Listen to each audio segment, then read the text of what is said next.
Hello friends, welcome to my channel. இன்றைக்கி நாம் mutton எலும்பு வச்சு மட்டன் சூப்பும் மட்டன் கிரேவியும் எப்படி செய்யலான்னு பார்க்கலாம். ஒரு மிக்ஸி ஜாரில் ஒரு கைப்பிடி அளவுக்கு பெரிய வெங்காயத்தை நீல வாக்கில் கட் பண்ணி சேர்த்துக்கோங்க. ஒரு தக்காளியை கட் பண்ணி சேர்த்துக்கோங்க. ஒரு கைப்பிடி அளவுக்கு சின்ன வெங்காயம் சேர்த்துக்கோங்க.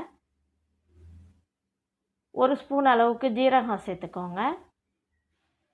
ஒரு ஸ்பூன் அளவுக்கு மிளகு சேர்த்துக்கோங்க. எல்லாத்தையும் சேர்த்துட்டு தண்ணி சேர்க்காமல் ஃபைன் பேஸ்ட்டாக அரைச்சி எடுத்து வச்சுக்கோங்க. குக்கரில் நாம் க்ளீன் பண்ணி வச்சுருக்க மட்டன் எலும்பு அதோட கூட கொஞ்சம் கொழுப்பும் சேர்த்துக்கோங்க. அப்போ தான் சூப்பு வந்து டேஸ்ட்டு கொடுக்கும். மட்டன் க்ளீன் பண்ணி வச்சுருக்கிறது எல்லாத்தையும் சேர்த்துட்டு நம்ம அரைச்சி வச்சுருக்க வெங்காயம் தக்காளி பேஸ்ட்டு சேர்த்துக்கலாம்.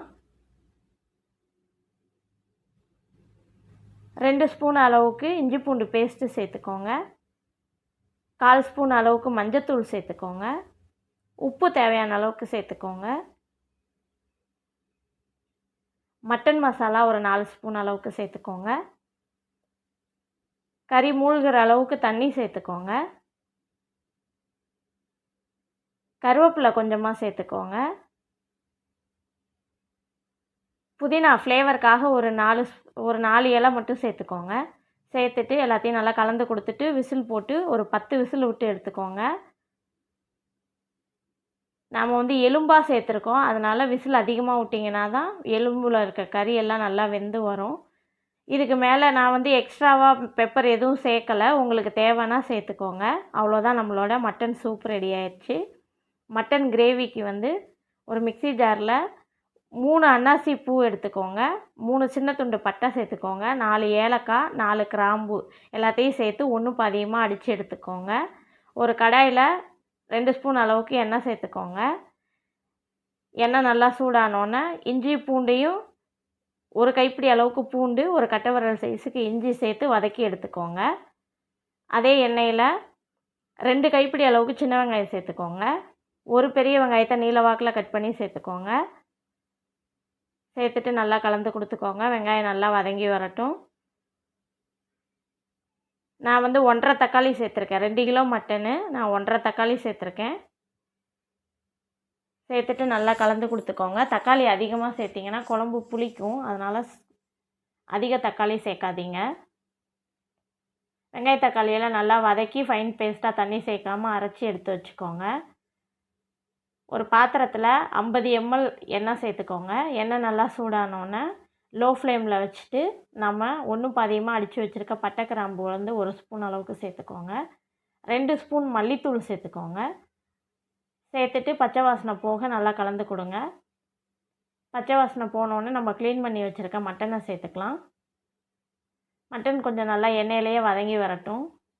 நல்லா கிண்டி விடுங்க.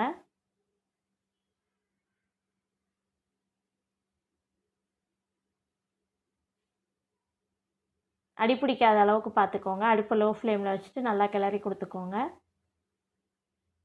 உப்பு தேவையான அளவுக்கு சேர்த்துக்கோங்க. மஞ்சத்தூள் ஒரு 1/2 ஸ்பூன் அளவுக்கு சேர்த்துக்கோங்க. சேர்த்துட்டு நல்லா கலந்து கொடுங்க. மட்டன் வதங்கும் போது அதிலிருந்தே தண்ணி விடும். அப்படி தண்ணி இல்லை அப்படின்னா தண்ணி கொஞ்சம் எக்ஸ்ட்ராவாக சேர்த்துக்கோங்க. அடி பிடிக்காமல் பார்த்துக்கோங்க.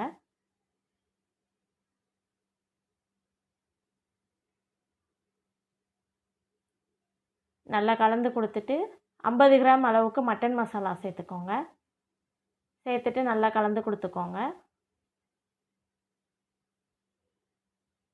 மசாலா வந்து எல்லா இடத்துலையும் படுற மாதிரி நல்லா கலந்து கொடுத்துட்டு பாருங்கள், நம்ம சேர்க்கும்போது தண்ணியே சுத்தமாக இல்லை. இப்போ பாருங்கள், மட்டன்லேருந்து தண்ணி விட்டுருக்கு.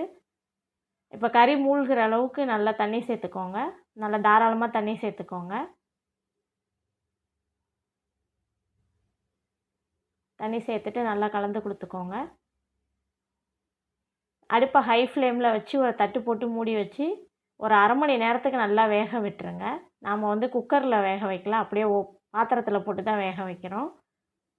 அதனால் நல்லா ஒரு 1/2 மணி நேரத்துக்கு விட்டிங்கன்னா நல்லா வெந்துடும். மட்டன் ஒரு 3/4 வெந்ததுக்கப்புறம் 4 ஸ்பூன் அளவுக்கு இஞ்சி பூண்டு பேஸ்ட், நம்ம இஞ்சி பூண்டு வதக்கி அரைச்சி வச்சோம் இல்லைங்களா, அந்த இஞ்சி பூண்டு பேஸ்ட்டு சேர்த்துக்கலாம். நாம் அரைச்சி வச்சுருக்க வெங்காய தக்காளி பேஸ்ட்டையும் சேர்த்துக்கலாம். சேர்த்துட்டு நல்லா கலந்து கொடுத்துக்கோங்க.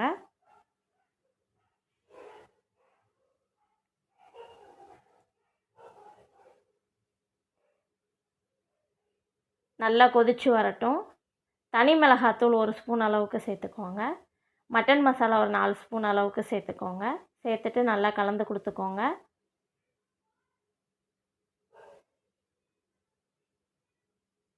அடுப்பை ஹை ஃப்ளேம்லேயே வச்சுக்கோங்க.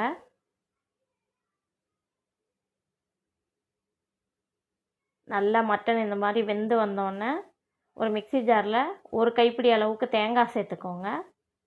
1 ஸ்பூன் அளவுக்கு கசகசா சேர்த்துக்கோங்க. 2 ஸ்பூன் அளவுக்கு பொட்டுக்கடலை சேர்த்துக்கோங்க. 1 ஸ்பூன் அளவுக்கு சோம்பு சேர்த்துக்கோங்க. முந்திரி ஒரு 7-8 முந்திரி சேர்த்து தண்ணி சேர்த்து நல்லா ஃபைன் பேஸ்ட்டாக அரைச்சி எடுத்துக்கோங்க. கறி நல்லா வெந்ததுக்கப்புறம் தான் தேங்காய் சேர்க்கணும். வேகாமல் இருக்கும்போது தேங்காய் சேர்த்திங்கன்னா கறி வெந்து வராது. நல்லா வெந்ததுக்கப்புறம் நம்ம அரைச்சி வச்சுருக்க தேங்காய் பேஸ்ட்டை சேர்த்துட்டு நல்லா கொதிக்க விடுங்க. குழம்பு திக்னஸ்க்கு ஏற்ற மாதிரி தண்ணி சேர்த்துக்கோங்க. கருவேப்பிலை கொஞ்சமாக சேர்த்துக்கோங்க.